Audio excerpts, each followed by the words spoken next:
Tajikistan is a country few people have heard of, but it's both a global hunting destination and a shining light for conservation, bringing several species back from the brink of extinction.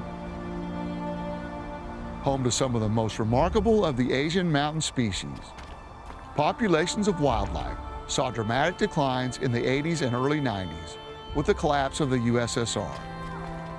At the same time, Tajikistan slipped into a 5-year civil war. Any mountain-dwelling ungulates that were left soon fell victim to hungry rural communities. Heavy grazing of livestock followed, and little space was left for nature. However, by the early 2000s, the country had established and embraced the economic conservation benefits of trophy hunting, giving rural communities a reason and mechanism to protect wildlife and landscapes. The recovery of wildlife has been remarkable. Hunting has become a controversial practice in modern times. My name is Dan Cabela, and I am traveling the globe to explore the true impact hunting is having on our remaining wild landscapes. This practice goes back as far as human history can remember. But does it have a place in modern conservation?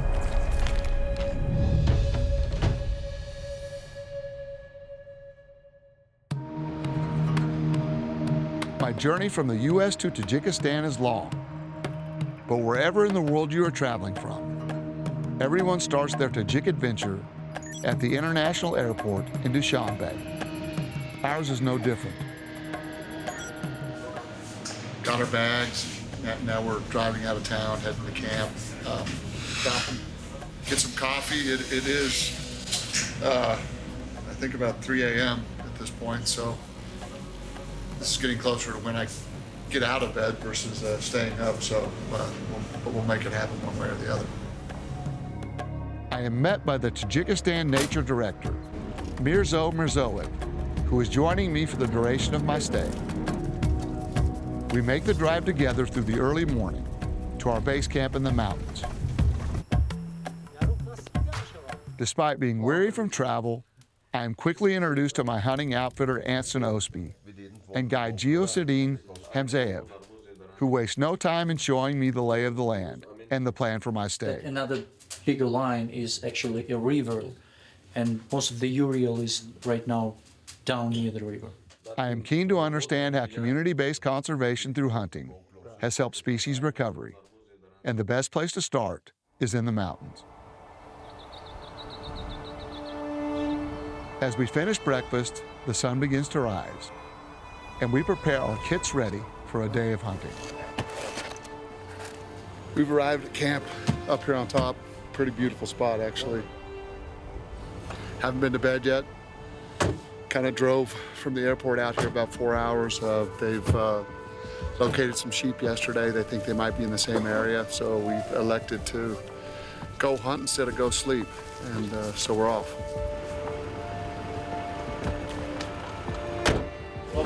Tajikistan میگم مخصوص آنامین شکرگاه هم بسیار طبیعت خوشرو دارد.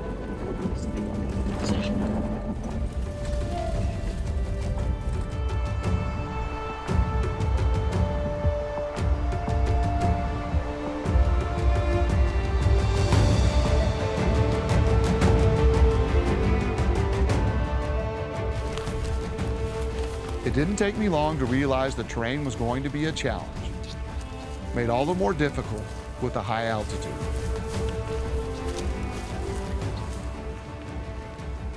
I was lucky to be joined by such an experienced outfitter who had spent many years in this environment working with local communities. He has a wealth of knowledge and experience that I knew would be invaluable on this trip.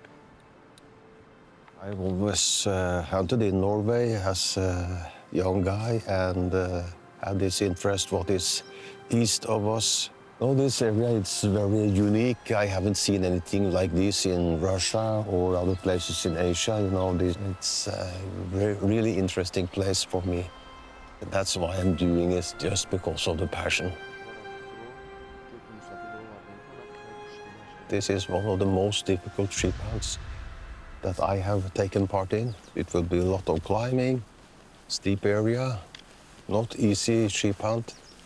maybe flight camp, because this is January. Normally it's rather at least 1 feet with snow here, but it's like summertime, very unusual. Then we will see how it goes.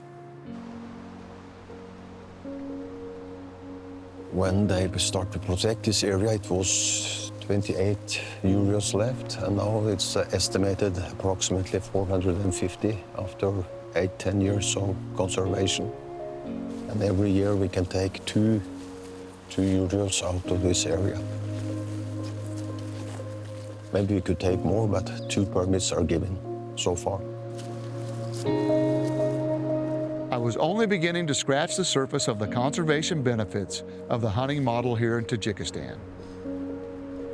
But even the top-level statistics from Anston were an endorsement that wildlife was now thriving.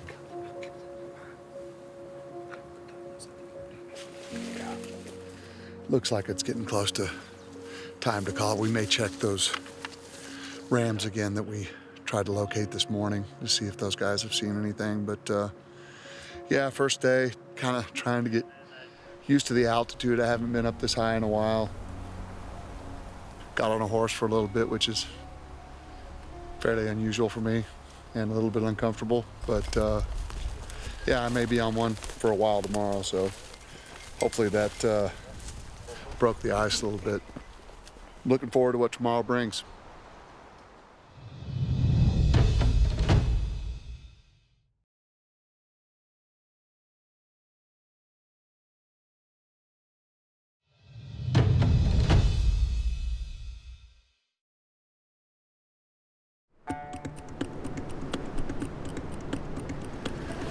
So it's early morning.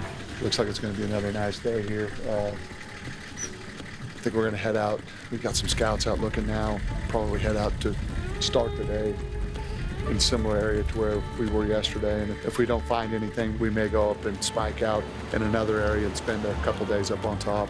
So see what the morning holds. Pretty excited. Feel a lot more refreshed.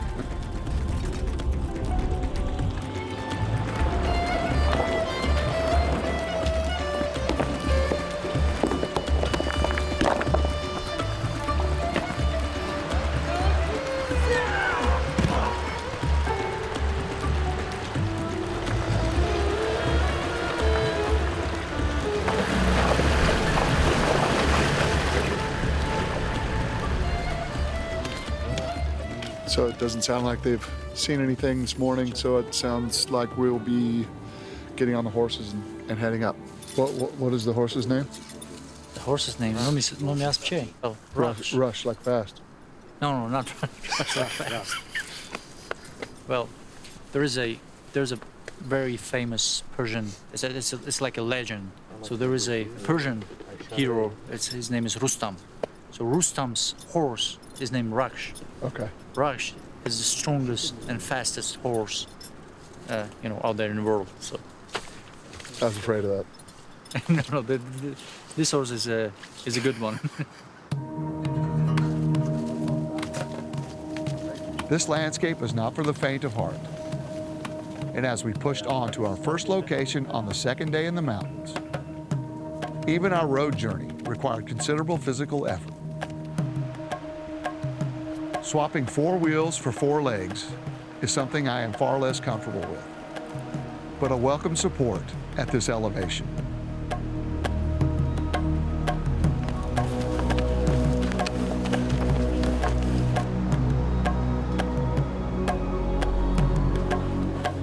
It's the longest horse ride I've had in a while. Pretty interesting at times. But I'm off the horse, back on my feet, so that's good. Evidently I've just been told there's some rams over the top here, so I think we're gonna sneak up here and take a look.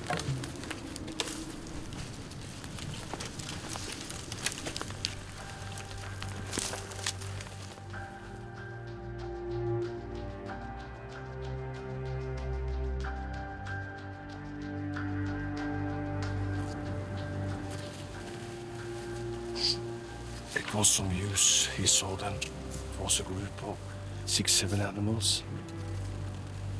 Ran over here and spooked the rams. They were watching them from the other side. Okay. Yeah. With our opportunity blown, we take a moment to rest. I was eager to speak more with Mirzo and get a better grasp on the conservation within this concession. It's a hunting concession on a lush mountain ridge. The concession covers nearly 24,000 hectares. This area is classified as a key biodiversity area. We started a partnership with the concession since 2021 when they approached our organization and asked us to assist them in their conservation efforts, assisting them in their wildlife surveys, establishing the baseline of wildlife population in order to then monitor and put some management in place.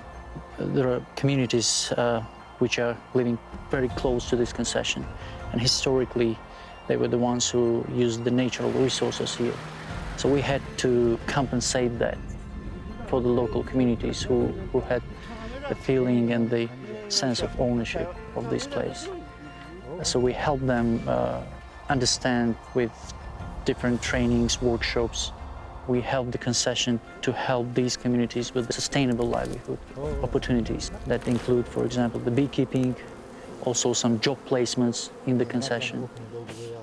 So we delivered 5 hives with 5 colonies, and he made 3 more colonies out of the 5. Now he has 8 colonies.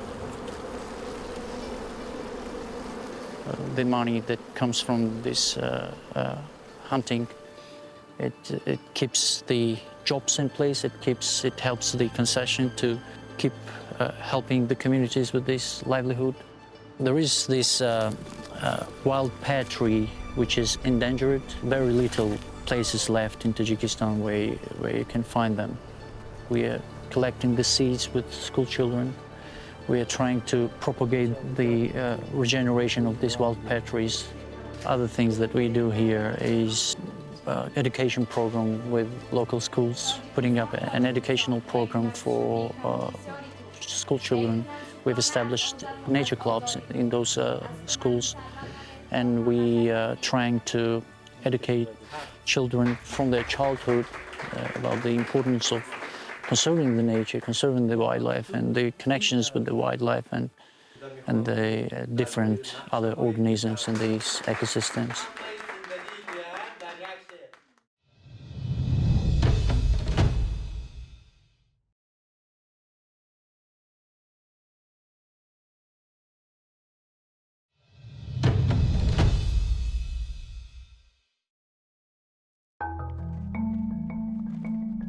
Suitably rested and with a much greater appreciation of how my dollars as a hunter benefit wildlife in this landscape, we continue our hunt.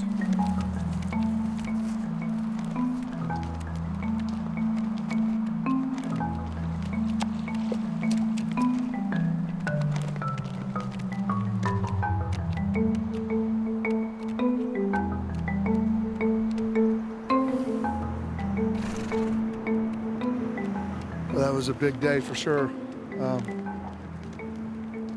I don't think we can get much higher than this. Lots of horseback, pretty good bit of hiking, covered a ton of ground. Pretty sure I couldn't have done it without the horses. I actually feel sorry for that horse I was riding.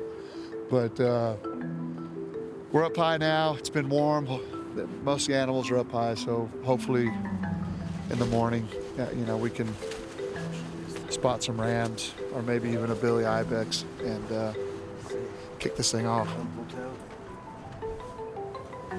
We've arrived at the fly camp, pretty remote, way up on top. It's a little different situation than the base camp, but we'll make do for sure. This is where they think the animals are because of the warm weather, so this is where we need to be. Fingers crossed we'll run into something.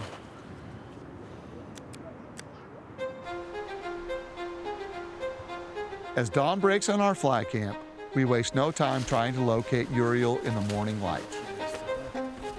Pretty brisk this morning, kind of cool breeze. They've seen some ibex far off, smaller ones, so we're about to get it started. Gonna climb a little bit higher here. You can't get much higher, and then we're gonna glass for a while and see what we can stir up.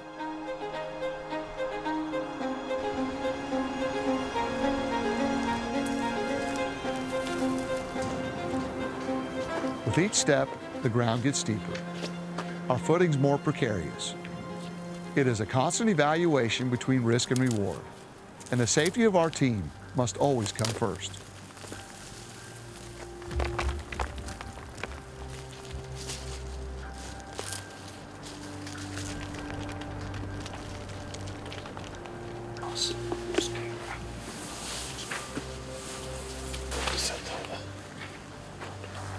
We've seen some rams now. They're quite a ways off. But we're just trying to make a plan, see which way they go. The wind isn't quite right for us, which creates a problem for sure.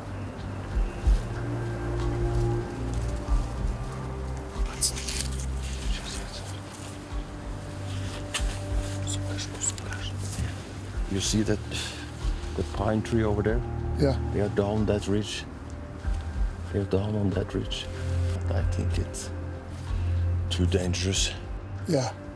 Even this stuff that we're walking in is pretty hard for me. So they are 800 yards maybe away. And it's so steep, it's so dangerous, so we could go after them, but we cannot risk the life to get them.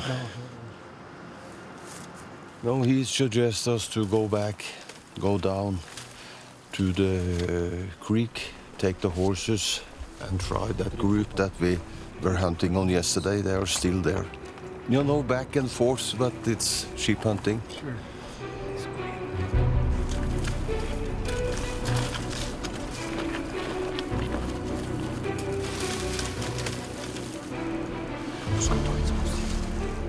No, the spotters over there, they say that the big ram is still on the same place, more or less on the same place, together with some youths. We need to try to get up there. We're down to the wire. We've really battled. These rams are really switched on. It's been difficult. We've got one last shot here today. It's been a hard hunt. Let's just hope for a little luck today and maybe things will come right.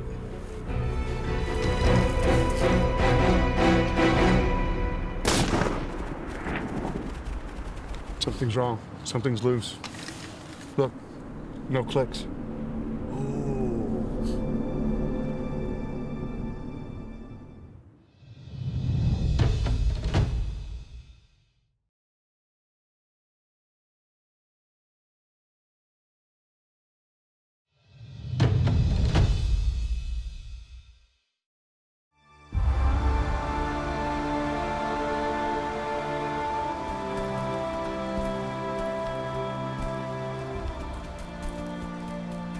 It's been a tough day.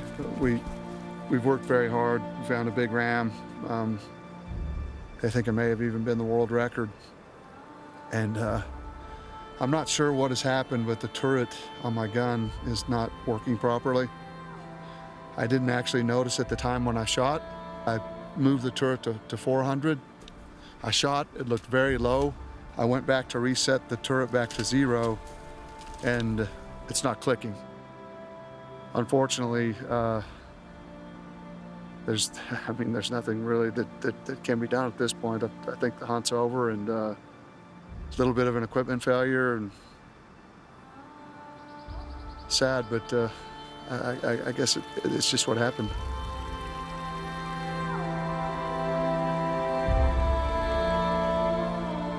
While disappointed that the opportunity had slipped through my fingers, the experience is something which will stay with me forever. Even without harvesting an animal, my time here has contributed to the economics of their thriving conservation model.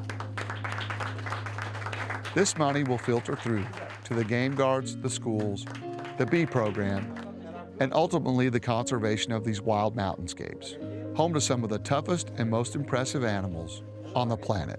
This is the opening of the second club in a different village. We symbolize this club with a symbol of Uriel, because basically their fathers and their forefathers, they hunted Uriel. The Uriel is a very famous animal here. We want to educate these children through this club to conserve Uriel.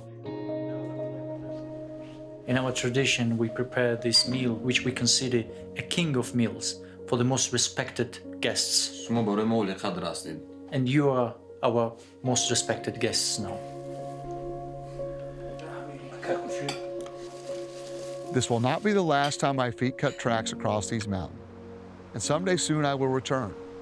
Until then, I feel content in the knowledge that this wildlife is in the hands of people who truly care about their future and have a long-term mechanism to continue facilitating effective conservation.